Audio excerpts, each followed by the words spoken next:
महाअभियानના प्रणेता, महिला सशक्तिकरण अभियानના प्रणेता, मातृवात्सल्य सभर गुजरात राज्यની 6 करोड़ जनताના લાડીલા હૃદયસ્થ પ્રથમ સશક્ત મહિલા માનનીય મુખ્યમંત્રી શ્રીમતી આનંદીબેન પટેલને આજના પ્રસંગે પ્રેરક અને અધ્યક્ષીય ઉદ્બોધન માટે આમંત્રિત કરીશ. માનનીય શ્રીમતી આનંદીબેન પટેલ, જેમનું લક્ષ્ય છે દિવ્ય ગુજરાત, ભવ્ય ગુજરાત, મારું ગતિશીલ ગુજરાત, મારું ગતિશીલ ગુજરાત. શ્રીમતી આનંદીબેન પટેલ.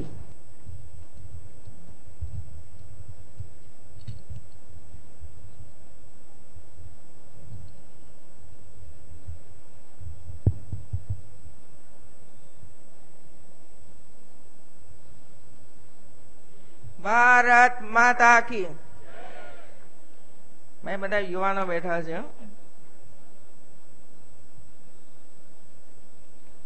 ભારત માતા કી. બે હાથ ઊંચા કરીએ, મુઠ્ઠી વાળીએ ને પછી બોલીએ ભારત માતા કી. કેવું સરસ લાગે છે. ભારત માતા કી. ભારત માતા કી.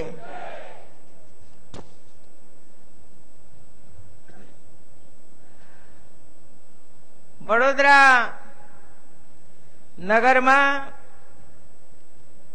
નગરજનોની સુવિધામાં આજે એક નવા બ્રિજનો ઉમેરો કરવામાં આવ્યો છે. અને આ બ્રિજના ઉદ્ઘાટન પ્રસંગે આપણી વચ્ચે ઉપસ્થિત રાજ્યના નાણામંત્રી ભાઈ શ્રી સૌરભભાઈ પટેલ, सांसद बेन श्री रंजनबेन भट्ट, मेयर भाई श्री भरतभाई शाह,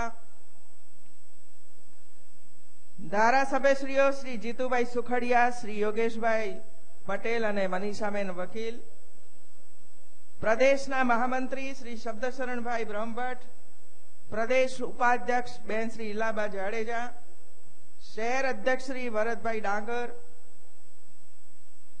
डेप्यूटी मेयर श्रीमती सुनीताबेन शुक्ल, प्रदेश महिला मोर्चाना अध्यक्ष ज्योतिबेन पंड्या, स्टेन्डिंग कमिटीना चेरमेन श्री हितेन्द्रभाई पटेल, शिक्षण समितिना चेरमेन श्री केयूरभाई, अन्न अने नागरिक पुरवठाना चेरमेन श्री भूपेन्द्रभाई लाखावाला, पूर्व सांसद Shri Balubhai Shukla, collector Shri, municipal commissioner Shri, अन्य मंचस्थ सौ महानुभावों, उपस्थित सौ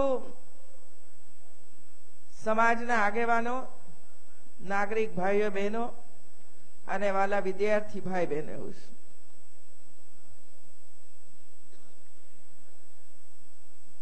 नवरात्रीनो प्रारंभ थई चूक्यो छे अने एवा अवसरे वडोदरामां नवरात्रि ना गरबा जोवा माटेनो एक अमूल्य लाभो होय छे। आजे ज मैं एक फोटो जोयो पेपर में, एरियल ऊपर थी यूनाइटेड डेज, शू भव्य फोटो हतो। फोटो आटलो जो भव्य होय तो गरबो तो एना करता वधारे भव्य हशे एवुं छे। अने एटले देश विदेश मांथी आवता आपड़ा प्रवासी भाई बहनों, चाहे गुजराती होय के नॉन गुजराती होय, ए बधाओने अमदावाद करता वडोदराना गरबा जोवा एमने वधारे आनंद आवतो होय छे। मित्रों, એટલે મને પણ લાગ્યું કે એકાદ દિવસ વડોદરાની મુલાકાત લઈ અને સૌ ભાઈ બહેનો જે ગરબા ગાઈ રહ્યા છે ખેલૈયાઓને મળીએ, ગરબા જોઈએ તો આનંદ અને ઉત્સવ દરેક વ્યક્તિના જીવનની અંદર પ્રાપ્ત થતો હોય છે। રાજ્ય સરકાર અને રાજ્યના તમામ શહેરો, એક બે શહેરો નહીં પરંતુ 8 महानगरों અને 159 ત્રણ નવી નગરપાલિકાઓ એમ કરીને 161 નગરપાલિકાઓ આપણા રાજ્યની અંદર છે। હવે જ્યારે 42% શહેરીકરણ થઈ રહ્યું છે, અને આસપાસના ગામડાઓની અંદરથી અને દેશભરમાંથી પણ નાના મોટા રોજગાર માટે, અભ્યાસ માટે અનેક નાગરિક પરિવારો ગુજરાતની અંદર આવીને વસતા હોય છે, અભ્યાસ કરતા હોય છે, ક્યાંક નોકરી ધંધો કરતા હોય છે, તો ક્યાંક નવો વ્યવસાય પણ શરૂ કરતા હોય છે. અને એટલા માટે પૂરા દેશની અંદર જે શહેરીકરણ થઈ ગયું છે એના કરતા સવિશેષ શહેરીકરણ એકલા ગુજરાતની અંદર થઈ રહ્યું છે. અને એટલે જ્યારે વસ્તીનો વધારો થતો હોય ત્યારે આપણે એવા પ્રકારનું આયોજન કરવું જોઈએ કે આવતા 20 વર્ષની અંદર આપણે ફરી એના તરફ જોવું ન પડે.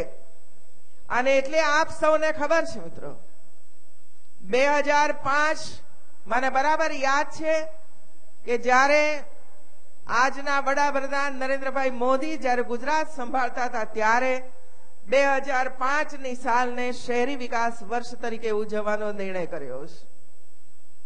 અને નિર્ણય કરવા પાછળનો હેતુ એ હતો કે શહેરોનો વિકાસ થવો જોઈએ, રસ્તાઓ પહોળા થવા જોઈએ, નવી ડ્રેનેજ લાઈનો નાખવી જોઈએ યા જૂની ડ્રેનેજ લાઈનો બદલવી જોઈએ, બાગ બગીચાઓનું વિપુલ પ્રમાણ શહેરોની અંદર હોવું જોઈએ.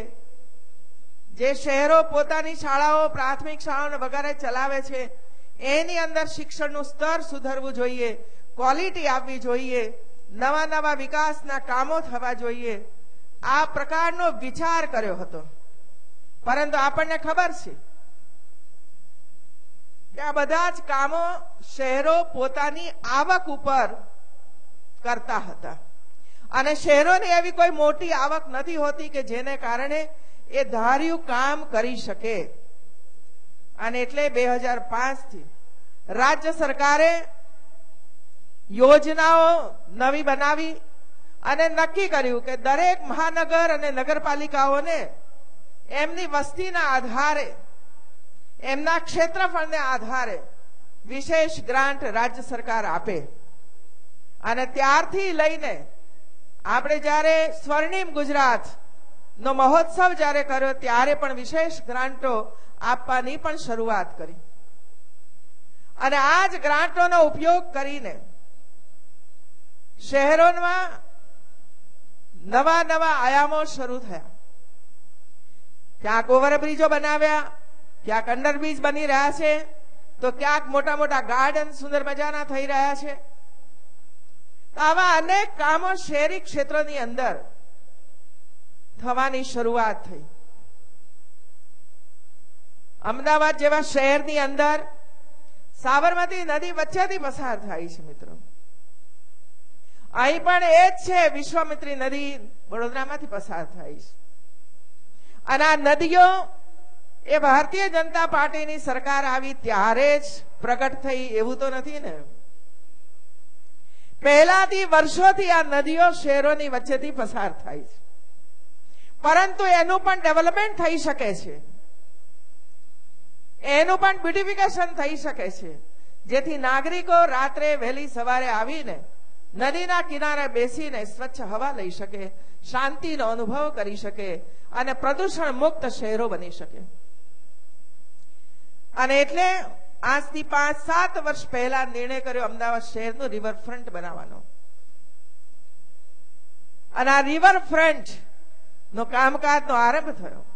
એની સાથે સાથે એની આજુબાજુ વસતા જે પરિવારો હતા એમને રોડ ઉપર આપણે છોડી નથી દીધા. એવા 5000 જેટલા પાકા મકાનો બનાવ્યા કે જે નદીના તટ ઉપર રહેતા જે પરિવારો હતા એમને ત્યાં શિફ્ટ કરવામાં આવ્યા. અને આજે એ પણ સકુશળ પરિવારો સાથે શુદ્ધ સારી જગાઓમાં રહી એના બાળકોને અભ્યાસ કરાવી શકે છે અને ગંદકીમાંથી તેઓ મુક્ત થઈ શક્યા છે. અને આજે એક અદ્યતન રિવરફ્રન્ટ બન્યું છે, કામકાજ હજુ ચાલુ છે મિત્રો. એ જ રીતે વડોદરા નગરમાંથી પસાર થતી વિશ્વામિત્રી નદીનું પણ આ પ્રકારનું ડેવલપમેન્ટ થાય એ પણ રાજ્ય સરકારની યોજનામાં છે જ મિત્રો. એના માટેની ગ્રાન્ટ હોય, એના માટેનો પ્લાન હોય, આ બધું જ કામકાજ રાજ્ય સરકારની ગ્રાન્ટમાંથી આવતા દિવસોની અંદર આપણે શરૂ કરીશું મિત્રો.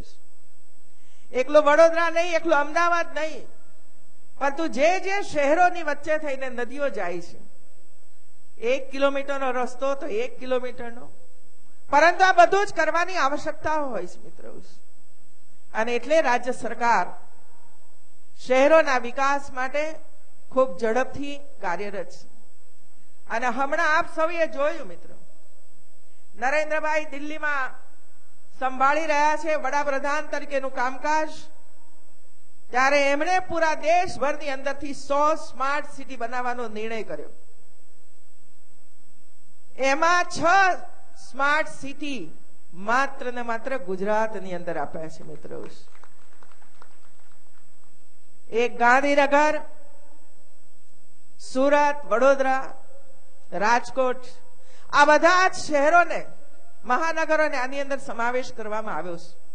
એનો પ્લાન તૈયાર થયા છે મિત્રો.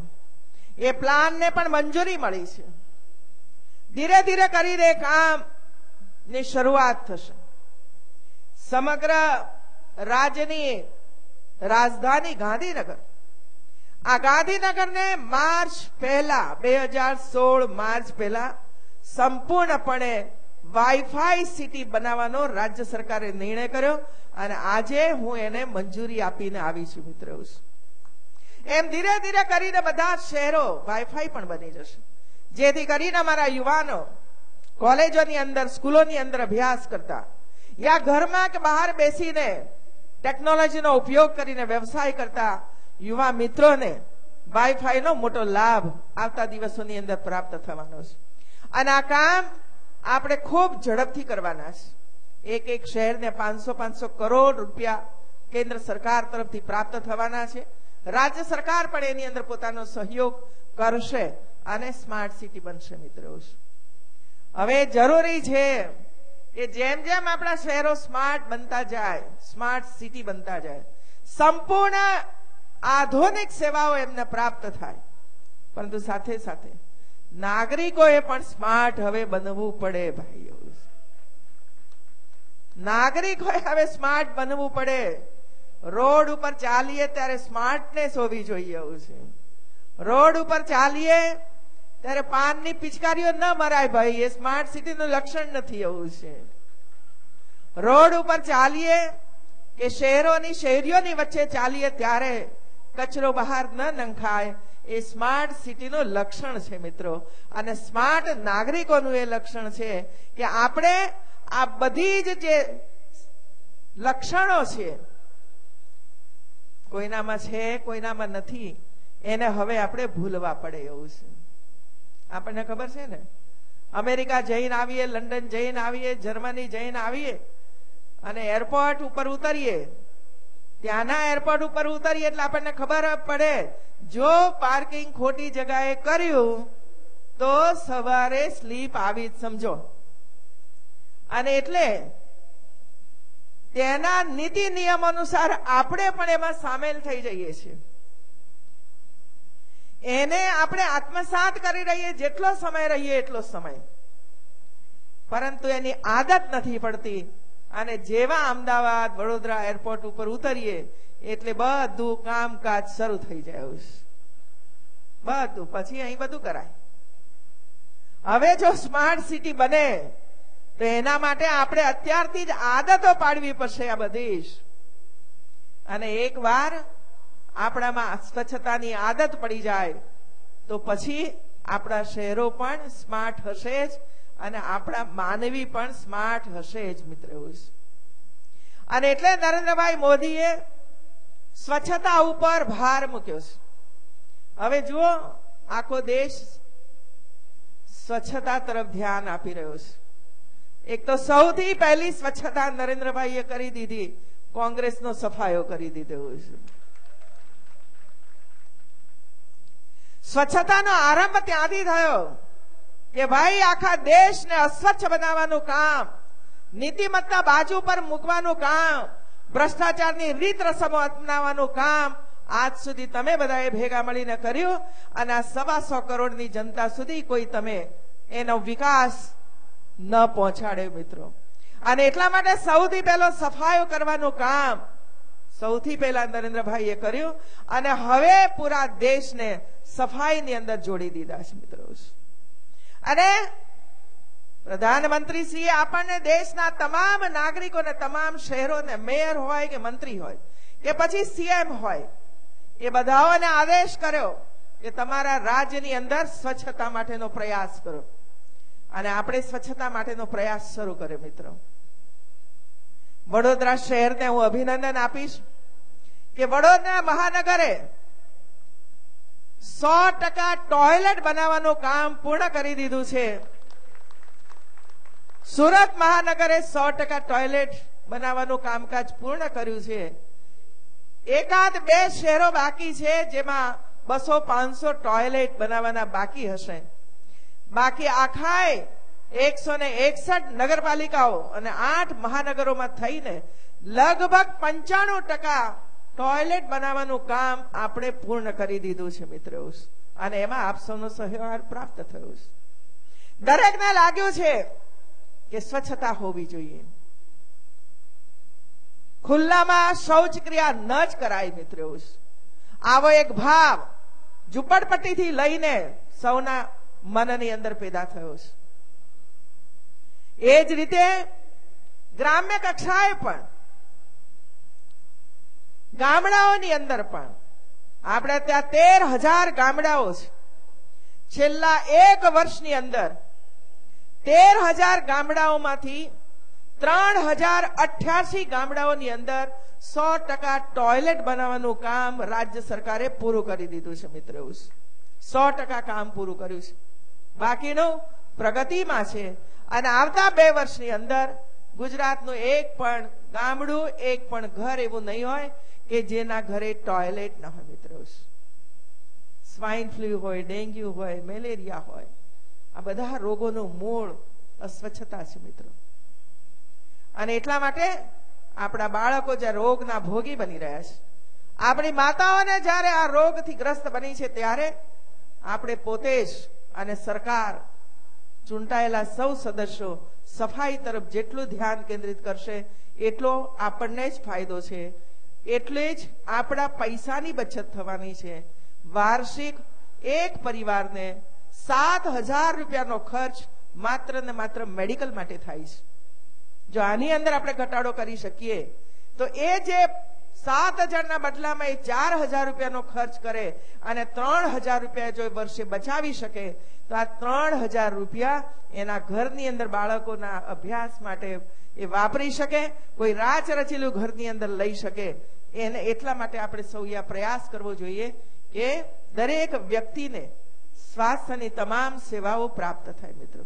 અને એટલા જ માટે ભાઈઓ બહેનો, આપણે 1 જૂન 2015 થી ગુજરાતમાં વસ્તી 30-35 વર્ષ કરતા વધારે ઉંમરની તમામ માતાઓ જેમના બ્રેસ્ટ કેન્સર અને સર્વાઇકલ કેન્સર સારવાર મળી રહે એના માટે સ્ક્રીનિંગનું કામ શરૂ કર્યું મિત્રો. બધા જ નજીકના સેન્ટર ઉપર જાય છે. આપણી ડોક્ટર બહેનો એને તપાસ કરે છે. શંકાસ્પદ કેસ નીકળે તો ઉપલે હોસ્પિટલની અંદર જાય છે અને ત્યાં એની તપાસ થાય છે ટેકનોલોજીનો ઉપયોગ કરીને. અને પછી લાગે કે એને કેન્સર છે તો તરત જ એની સેવાનો આરંભ થાય છે. ઓપરેશનની જરૂર હોય તો આ બધો જ ખર્ચ રાજ્ય સરકાર ભોગવી રહી છે. 1 પણ રૂપિયાનો ખર્ચ આ માતાઓ પાસેથી રાજ્ય સરકાર લેતી નથી. એનું મૂળ કારણ આ છે કે સમાજ સ્વસ્થ અને સ્વચ્છ હોવો જોઈએ મિત્રો. એ જ રીતે બાળકો માટે પણ ખૂબ મોટા પ્રમાણની અંદર આપણે કામ ઉપાડ્યું છે. અને એમાં નગરો હોય કે પછી ગામડાઓ હોય, આ બધા જ રાજ્ય સરકારની તમામ યોજનાઓ ને પૂરો સહકાર આપી અને નીચે સુધી એ કામને પહોંચાડે છે, પૂર્ણ પણ કરે છે. અને પછી એનો લાભ પ્રાપ્ત થાય છે ત્યારે એમને અહેસાસ થાય છે કે સાચા અર્થની અંદર આ કામ અગાઉથી કરવું જોઈતું હતું મિત્રો. આજે અમારા મેડિકલના વિદ્યાર્થીઓ અહીં આવીને મારું સન્માન કર્યું મિત્રો. મુખ્યમંત્રી યુવા સ્વાવલંબન યોજના, આ યોજના છે, પેકેજ નથી મિત્રો. વર્ષોના વર્ષો સુધી આ યોજના ચાલવાની છે. એક વર્ષે પૂરી નથી થઈ જવાની. દર વર્ષે વિદ્યાર્થીઓની સંખ્યા વધવાની છે. દર વર્ષે રાજ્ય સરકાર ઉપર વધારાનો ખર્ચ આવશે, પરંતુ રાજ્યના યુવાન વિદ્યાર્થીઓ માટે, ગરીબ મધ્યમ વર્ગના બાળકો સારી રીતે અભ્યાસ કરી શકે એના માટે રાજ્ય સરકારે યુવા સ્વાવલંબન યોજના અમલમાં મૂકી. મિત્રો, ફરિયાદ આપણને એ થતી રહેતી હતી. એક સમયે તો આપણે બધા યાદ કરી લઈએ મિત્રો, એન્જિનિયરિંગની અંદર પણ વિદ્યાર્થીઓને ગુજરાત છોડીને બેંગ્લોર, મદ્રાસ, મુંબઈ જેવા શહેરોની અંદર જવું પડતું હતું અને લાખો રૂપિયાનો ખર્ચ ડોનેશન, ફી અને રહેવાનું, આ બધો જ ખર્ચ ભૂતકાળની અંદર ગુજરાતના પરિવારો કરતા હતા. આ હું અમને યાદ કરાવું છું મિત્રો. ધીરે ધીરે કરીને નરેન્દ્રભાઈએ નવી નવી કોલેજોની શરૂઆત કરાવી અને આજે આપણે એ સ્થિતિએ પહોંચ્યા છીએ.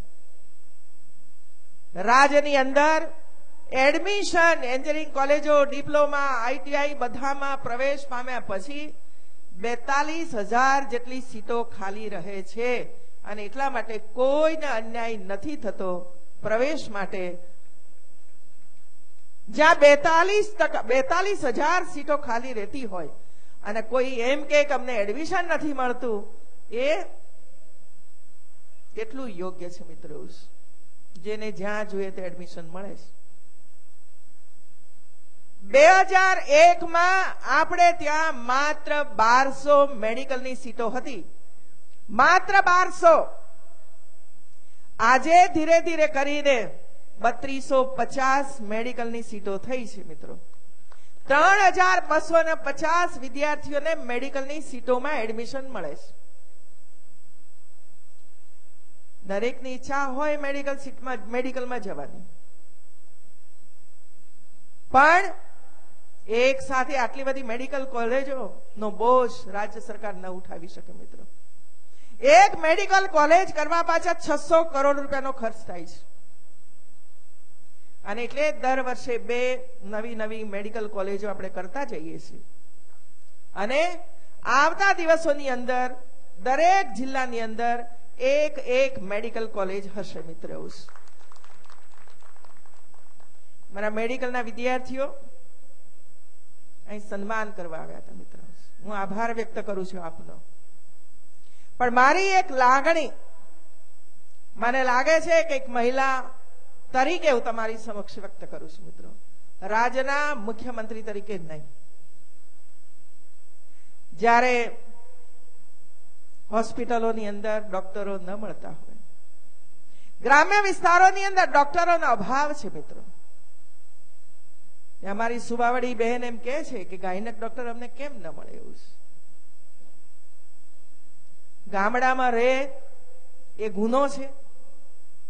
શહેરોની અંદર બધી જ સુવિધાઓ હોય અને ગામડાના પીએસસી અને સીએસસી સેન્ટરો ઉપર કે જિલ્લાની હોસ્પિટલોની અંદર જ્યારે જુદા જુદા પ્રકારના ડોક્ટરો ન મળતા હોય ત્યારે એમની માંગણી રહેતી હોય છે આપણી પાસે કે ભાઈ અમને ડોક્ટર આપો, અમને ડોક્ટર આપો. એવું છે. અને એટલે આ નવી પેઢી, જે નવા વિદ્યાર્થીઓ એમબીબીએસ થઈને બહાર નીકળશે, ત્યારે હું એટલી જ લાગણી આપની પાસે વ્યક્ત કરું છું કે આપ વિદેશ જશો, આપ કદાચ પોતાની હોસ્પિટલ પણ ખોલશો અથવા કોઈકની હોસ્પિટલની અંદર જોઈન્ટ થશો, એ બધું તમને કરવાની છૂટ છે મિત્રો. પણ એટલું તો નક્કી કરજો કે 2 વર્ષ પછી જ વિદેશ જઈશું. 2 વર્ષ સુધી ગ્રામ્ય વિસ્તારની અંદર જઈને આ લોકોની સેવા કરવા માટે અમે મક્કમ મન બનાવીશું મિત્રો. એક મેડિકલનો વિદ્યાર્થી તૈયાર કરવામાં 5 કરોડ કરતા વધારેનો ખર્ચ થાય છે મિત્રો. આપણે બધો જ ખર્ચ કરવા માટે તૈયાર છે. નવી ટેકનોલોજી દરેક હોસ્પિટલોની અંદર આવે એ માટે રાજ્ય સરકાર તમામ ખર્ચ કરી રહી છે મિત્રો. પણ એન્જિનિયરની, ડોક્ટરોની સેવાઓ જો ગ્રામ્ય પ્રજાને પ્રાપ્ત ન થાય, ગરીબ મધ્યમ વર્ગને પ્રાપ્ત ન થાય, તો સરકારમાં બેઠેલા અમને પણ કોઈક વખતે પ્રશ્ન જરૂર થાય છે કે ભાઈ આપણે આટલું બધું કરીએ છીએ પણ ગ્રામ્ય વિસ્તારની અંદર આપણે ડોક્ટરો અથવા તો એન્જિનિયરો નથી મૂકી શકતા. એક એન્જિનિયરને પણ એમ લાગે છે કે હું ડાંગમાં શું કામ જાઉં. એક એન્જિનિયરને પણ એમ લાગે છે કે હું કચ્છમાં શું કામ જાઉં. પણ દરેક સ્થાને વિકાસના કામો તો ચાલતા જ હોય છે મિત્રો. દરેક સ્થળે દરેક વ્યક્તિની આવશ્યકતા હોય છે. જો હું ને તમે બધા જ આપણે એમ કરીએ કે ના અમે તો શહેરોમાં જ રહીશું, ગામડાઓમાં કોઈ નહીં જાય, તો ગામડાનો વિકાસ ને ગામડામાં રહેતો માનવી, ગામડાઓ ખાલી થઈને શહેરોની અંદર આવશે અને શહેરો ઉપરનું ભારણ વધશે મિત્રો. અને એટલે મારા મેડિકલના વિદ્યાર્થીઓને મારી વિનંતી છે કે આપની 2 વર્ષની સેવા ગ્રામ્ય વિસ્તારની અંદર જરૂર આપજો. મને ગમશે મિત્ર, એવું મને ગમશે, એવું આપશો તો એવું. હમણાં થોડાક સમય પહેલા લો યુનિવર્સિટીમાં હું ગઈ હતી, ત્યારે મેં લો યુનિવર્સિટીના વિદ્યાર્થીઓને એક વિનંતી કરી કે તમે લો ભણીને બહાર નીકળો ભાઈ, તમારો વ્યવસાય પણ કરો, પ્રાઇવેટ પણ કરો, બધું જ કરો, પણ વર્ષમાં 1 કેસ કે 2 કેસ શું ગરીબના મફતમાં ન લડી શકીએ? લડી શકાય કે ના લડી શકાય ભાઈ? માત્ર 2 કે 1 કેસ, અને એવા એક સાથે 400 વિદ્યાર્થીઓ બહાર પડતા હોય અને 400 વિદ્યાર્થીઓ જો એડવોકેટ વકીલાત કરતા હોય તો 400 પરિવારને, 400 ગરીબ વ્યક્તિને કોઈ ને કોઈ કેસમાં જો આપણે સહાય કરીએ તો 400 લોકોના પૈસા તો કમસે કમ બચી જાય. તો ગરીબાઈમાંથી બહાર તો નીકળી જાય કે ના નીકળી જાય? જો આ પ્રકારે શિક્ષણમાં ક્વોલિટી આવશે મિત્રો, હું આને ક્વોલિટી કહું છું, આપણામાં ચેન્જ આવવો જ જોઈએ આ બધા જ પ્રકારનો મિત્રો.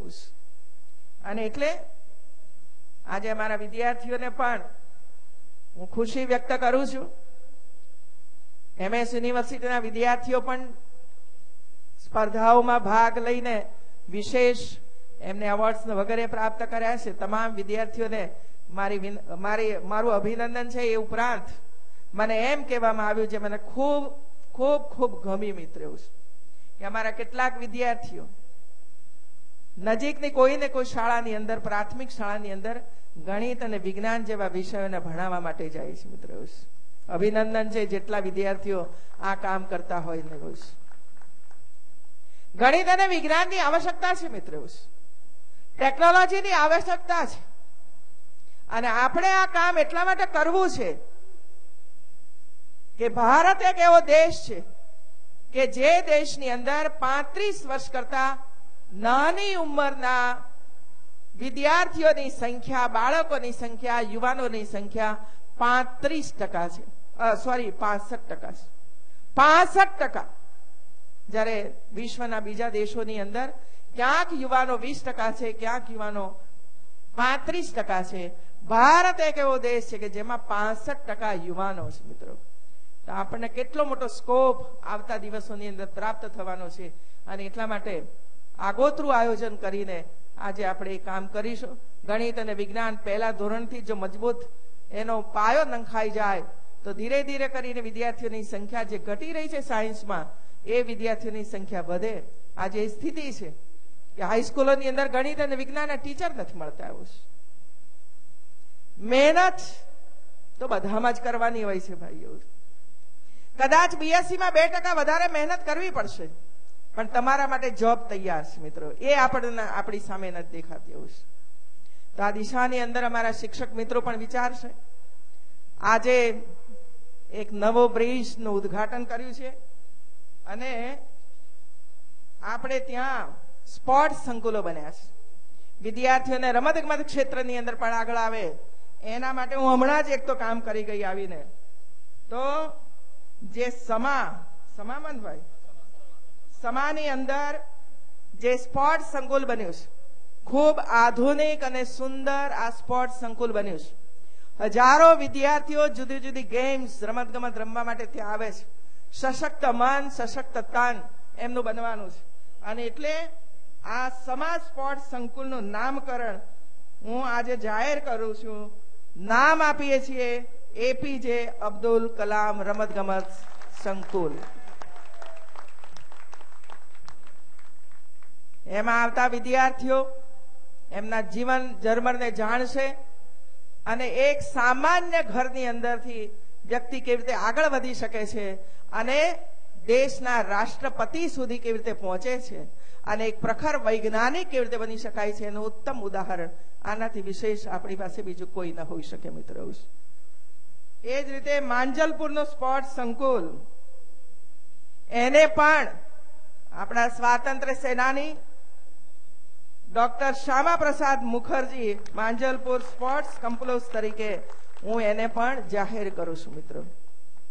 વડોદરાએ તો ઘણું બધું શીખવાનું છે સયાજીરાવ ગાયકવાડ સાહેબ પાસેથી.